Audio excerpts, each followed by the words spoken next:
Ladies and gentlemen, tonight it's really a big pleasure. I have Ricky Harris together with me. Hi, Ricky. How are you?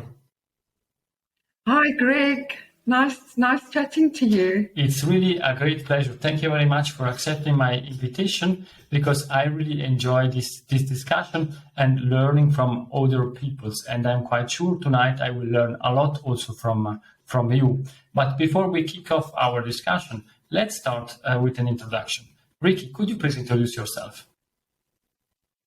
Yeah, now I've been in the training industry, been involved since the 1990s, mid-1990, setting up further education training in management, secretarial, HR, computer skills, and it's basically for companies.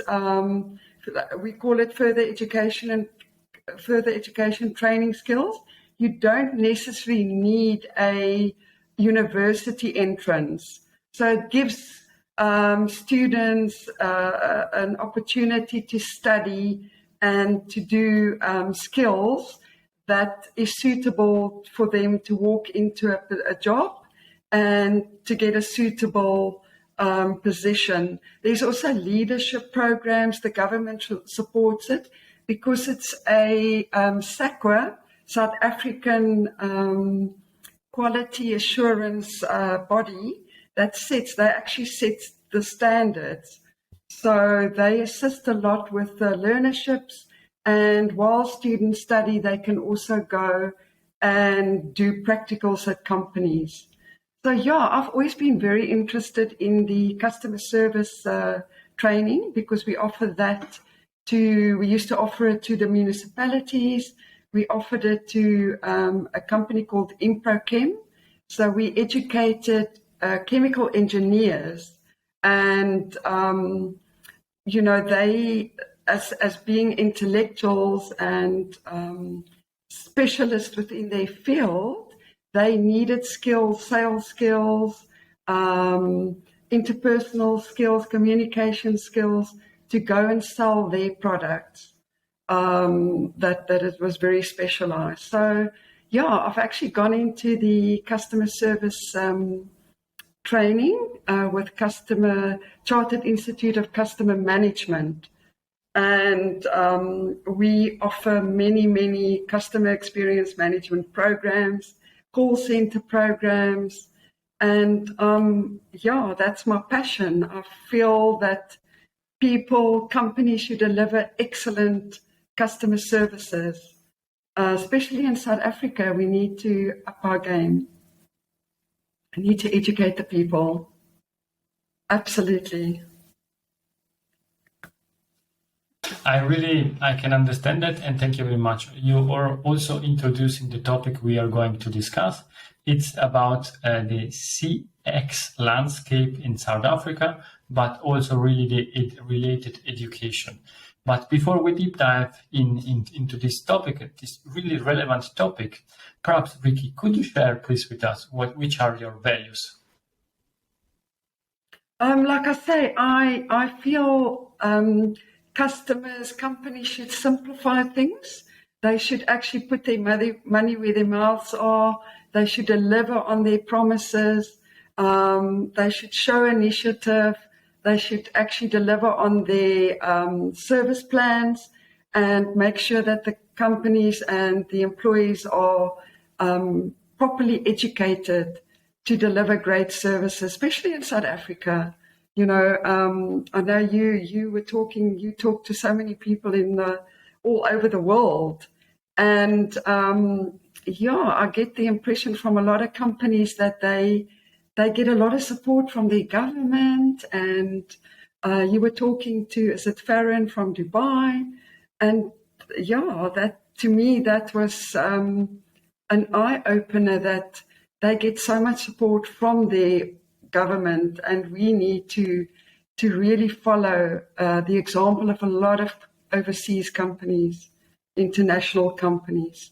And I think with what you're doing, it's giving us the platform to find out and learn from other countries, other companies, and for us to also implement those quality services. Thank you very The much. I think simplicity. this is really, really key. Yeah. Thank you very much. You were mentioning also that you are coming from South Africa, and the question that I would have is, how is the CX landscape in South Africa? Well, we like I say, we have bodies. We have the SAQA, the South African Quality Association authorities. We've got a body, the CXSA. I know you know about the CCXP. These are all quality assurance companies out there. They make sure that the quality is, that the designations are, and that what the people offer is accredited, that it is, good quality services. It's services in measurement, journey mapping, customer relations management, customer experience management, call center, whatever it is. We do have a board that is a qualifying board, and we have to comply to these rules and regulations and policies.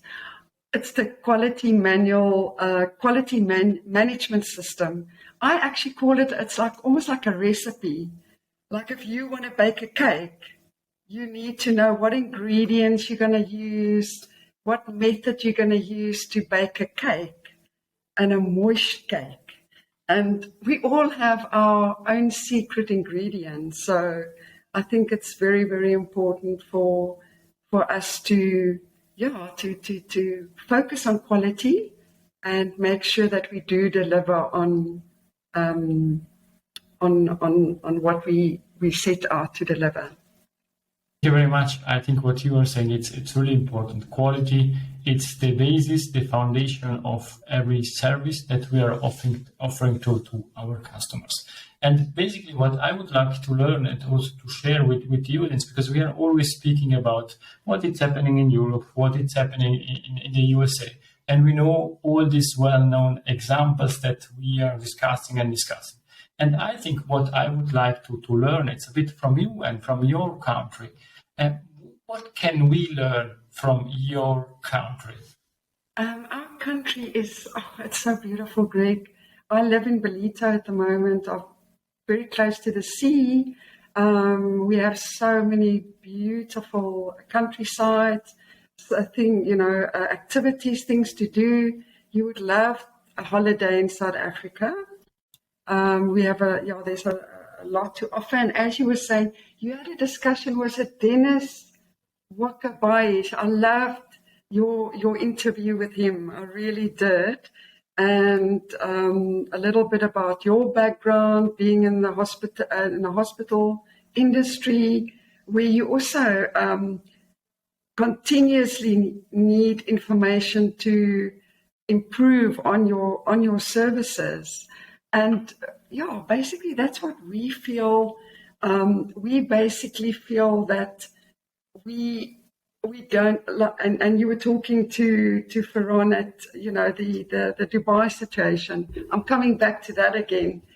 We're very resilient. We are a very resilient nation because we don't always get the support. And you're only as good as your leaders. They say there's no such thing as a bad child. It's only bad parenting. So we also up against a lot of adversities. We've got high taxes. We have rates and taxes. We've got fuel prices going up, inflation. So we up against all these challenges.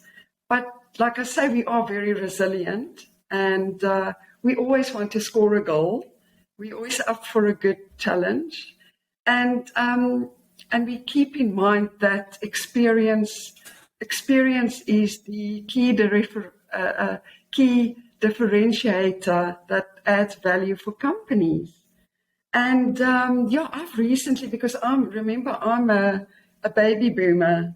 I grew up without technology, and I currently bought a present for my daughter, my granddaughter in New Zealand online.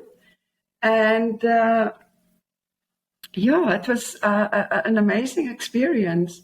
And was it convenient? It was very convenient because we have a store in South Africa. We actually have a countrywide stores of this particular shop, which is a clothing shop, Cotton On. So at least it wasn't like Chinese, and it was something familiar. And I was familiar with the quality, familiar with the pricing. So I purchased. I don't have a credit card, but I used my debit card, and because I'm a old Susie. I don't know if you know Susie Orman. She's a financial guru from the UK, and her motto was "Cut up the credit card, don't buy on credit." So I was pleasantly surprised. I could purchase with my debit card, and they notified me the parcel's on its way, and they've given me a waybill. They communicated via email, telephone. So it was convenient and value for money because I could pay in dollars. If I convert dollars to rand, I would have paid the same as what I would have paid had I gone into the store and bought the item. So did it exceed expectations? Yes, it did, because I'm a first-time online shopper, and it worked for me. It was a nice experience. Did they retain me as a customer? I'll definitely go back. And I think the online, having the online as well as the store where you can go and you can almost use it as a showroom. I think that concept works beautifully. And I was very pleasantly surprised that I could use that.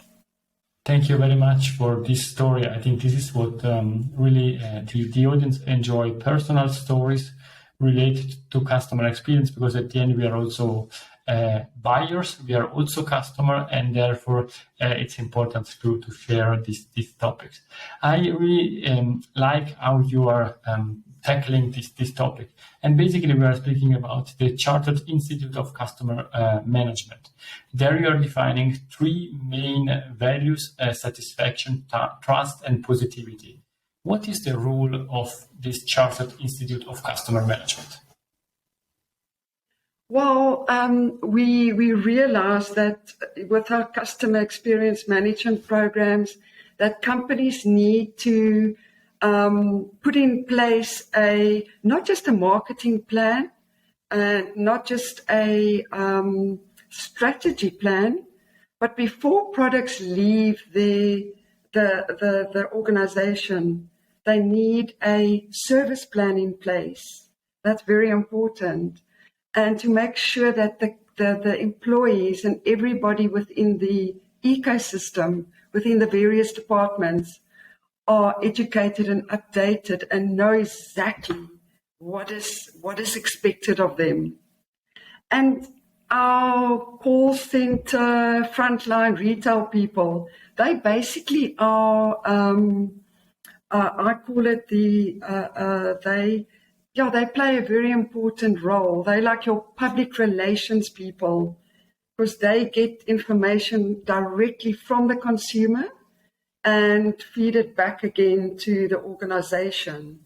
So I think leaders need to be, they need to be vulnerable enough to give these people and empower these people, the frontline people, call center people, and make sure that they are educated, that they have the right information, product knowledge, communication, interpersonal skills, communication skills, that they can interact with customers to a point where they can say, okay, you're good to go. And that's very important. And I think with the customer experience management program, with an enhanced understanding of the program for employees, they can assist the company to increase customer retention, growth, profitability positively in the long run. So yeah, these are our aims to deliver these services. We also, CICM is the innovator of the Customer Service Awards, and cascading to National Service Awards, international awards that's being held in it's Malawi, Namibia, Zimbabwe, Botswana, and we also did the virtual awards in South Africa. And yeah, there's just so many programs, and the aim of the awards is to keep the awareness and importance of the customer service delivery, and also through the methodology that we used, the consumer decides who is the customer that delivers excellent customer services and are excellent customer service professionals within the industry. Then again, we also do the journey mapping. I don't know if you heard of Rod Jones. He's our guru. He calls it the journey mapping on steroids. And that's obviously, that's a tool. It's a process. It's a working process. It's not one fit all companies. That's also something that you need to customize to suit the individual organization, to make sure that if all the different various departments are researched and that there are no discrepancies, that the call centers are evaluated and audited to make sure that they are doing the right thing, the frontline people, just to find out where are the discrepancies within the organization. We've got a program at the moment. We've got programs. If you go to the Chartered Institute of Customer Management site, we've got programs ongoing, what we call the 3 months intense customer experience management certification and the call center experience management. That's running for 3 months. There's so many programs that you just have to, you cannot go wrong. We all need to learn, especially with this industry growing. There's so many job opportunities. Whether you, like I said, whether you in a retailer, call center, frontline person, there are just so many opportunities, and we all need to sell ourselves. And we all need to communicate and, get our stories across. So, check it out. We've got many, many programs available. It just depends on what the needs are out there. But, we can assist with many, many, many tools. Thank you very much. I really like and enjoy how passionate you are about what you are explaining. Thank you very much. Perhaps could you also share your thoughts about continuous education, and in particular, how should people, customer service experts, look for which courses they should apply for, and which skills are the most required on the market? Like I say, with the customer experience management, with a good understanding, you will be able to make a difference within your organization. So I think our speciality is the customer experience management program, and also the call center programs where, like I said, where we go in and we assess the centers. So we don't just train, we go into the organization and we customize the programs to suit the organization's needs. So that's where we excel. And then also we do masterclasses, which is a 3-day program on maybe new generation CX. What tools can you use to improve? As well as the 3-month or 1 year to 2 year diploma programs. So it all depends, the time frame. Are people prepared to take off time?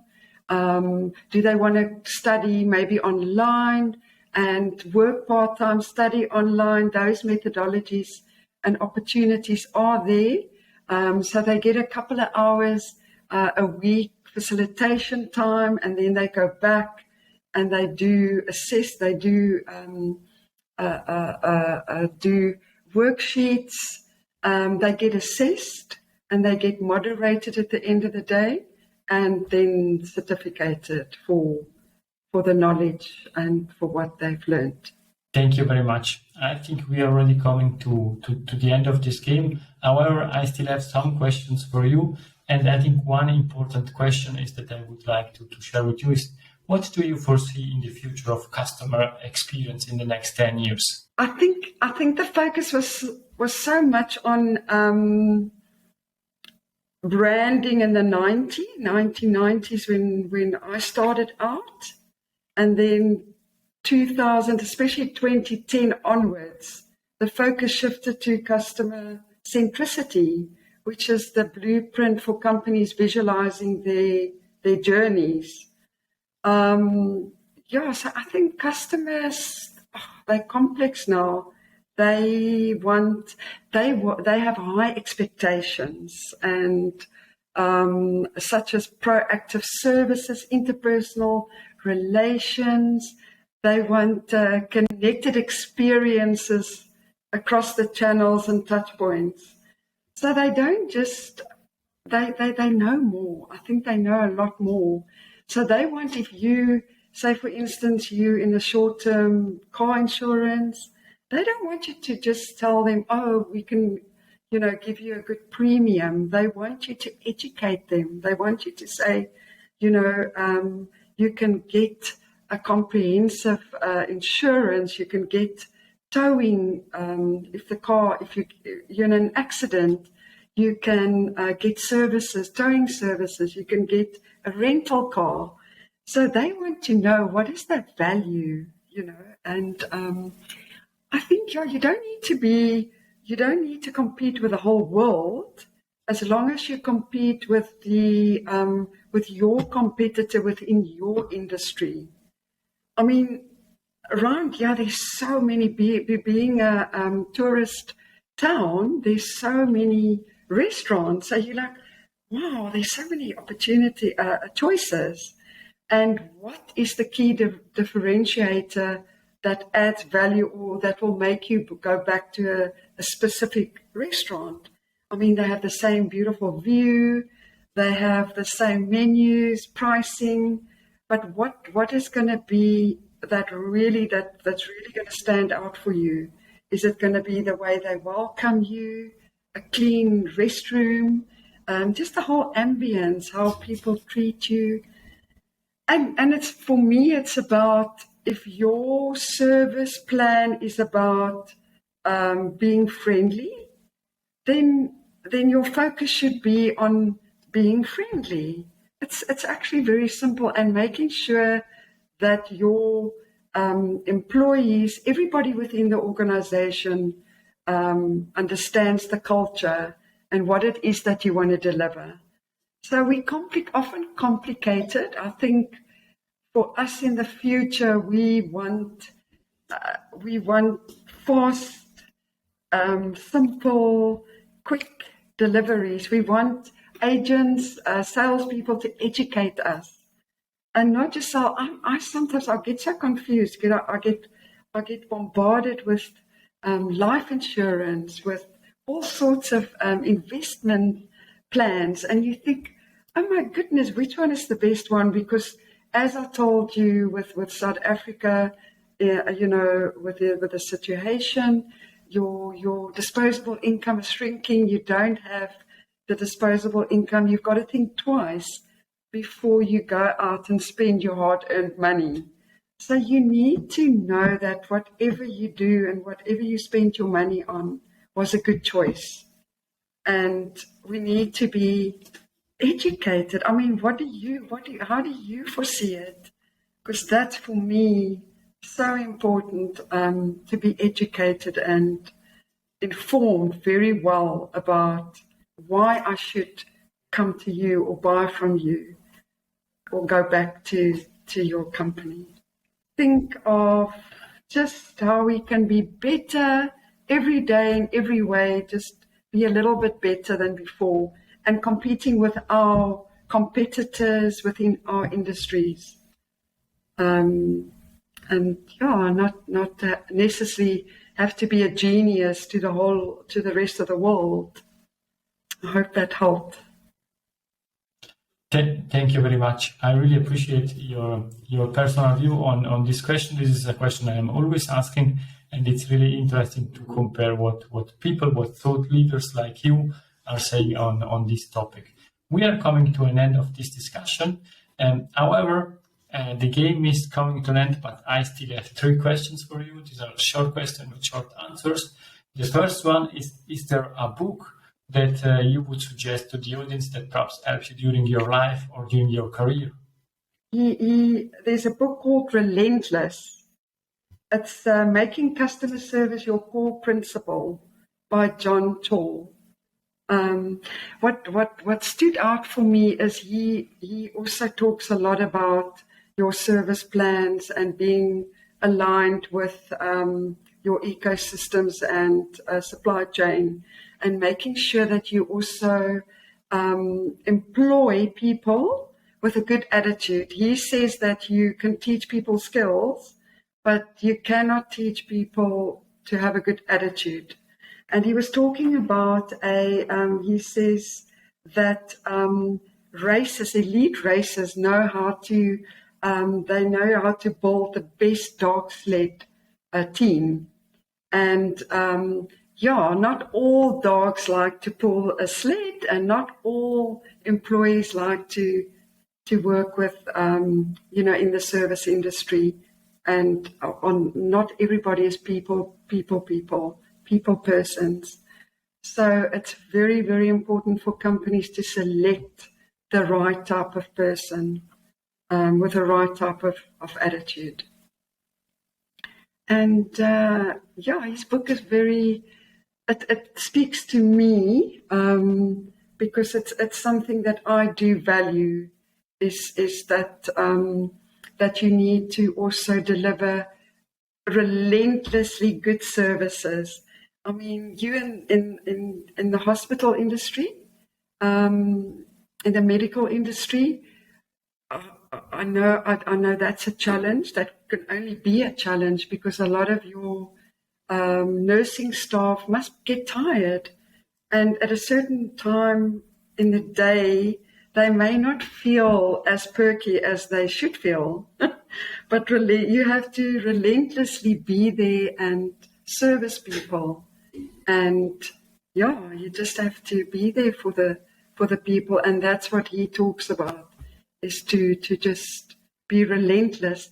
Another word for relentless for me is persistent. Be persistently good at what you're doing. You can't just do it one day and then the next day you're like, oh no, today I'm not in the mood for this. So persistently make sure that your team is delivering the best services out there. And then I've got another book. I don't know if you heard of Outside In. I know we get confused about, should it be inside out, outside in? I like this book by Harley. I've actually got a book. I've got the copy here. It's by Harley Manning and Kerry Bodine. they give you a very good, they explain how customers sometimes perceive things. And it's important for you to make sure that the customer perceive you in a good light. It's all about perceptions at the end of the day. And then he talks about the power of putting customers at the center of your business. They discuss the 6 disciplines of customer experience, have a good strategy, customer understanding, design, measurement, governance, and the culture that we spoke about. So it's a very practical book. They give you a lot of practical examples, and they use companies all over the world. So they explain maybe a strategy plan, and then they will give you an example of a company that's put it into practice and how it's benefited them. So it's a very practical little manual. And thank you very much. I think this is the second book that you are mentioning. It's one of the most mentioned book outside in. It's really a great book. Sorry, the second last question I would like to ask is, what are your contact details? What's the best way to contact you? We are on LinkedIn. We're also on the Chartered Institute of Customer Management. We're actually posting a lot of the program that's available at the moment. People can register on an ongoing basis. The programs are there. Also, www.cicmaglobal.com. So it's cicmaglobal.com. I just think of a global company. Yeah. And you can also reach me, Ricky, at the cicmaglobal.com. And I'm also on LinkedIn as Ricky Harris. And obviously through you, Greg. Thank you very much for these contact details. I will put them in the show notes. And the last question is, Ricky, golden nugget, it's something that we discussed or something new that you would leave to the audience? Just I think keep the imagination going, come up with new ideas, designs. I think there's so many, Elon Musk was talking about, he's got all these crazy ideas, but a lot of them's materialized. And I think where did I read about the Swedish that's got that time bank where you can, if you look after an elderly person, you put time in a bank. And when an older person one day, you have that time to get somebody to come and spend that time. Is that correct? I think it's such a brilliant idea. I was not aware of that, but I also saw this video. Thank you very much for your time. Ricky, it was a great pleasure. Oh, thank you, Greg. Thank you very much. Thank you very much. And also to the audience, thank you very much. It was a great pleasure. I wish you a nice evening. If you enjoyed this episode, please share the word of mouth. Subscribe it, share it. Until the next episode, please don't forget, we are not in a B2B or B2C business, we are in a human-to-human environment. Thank you!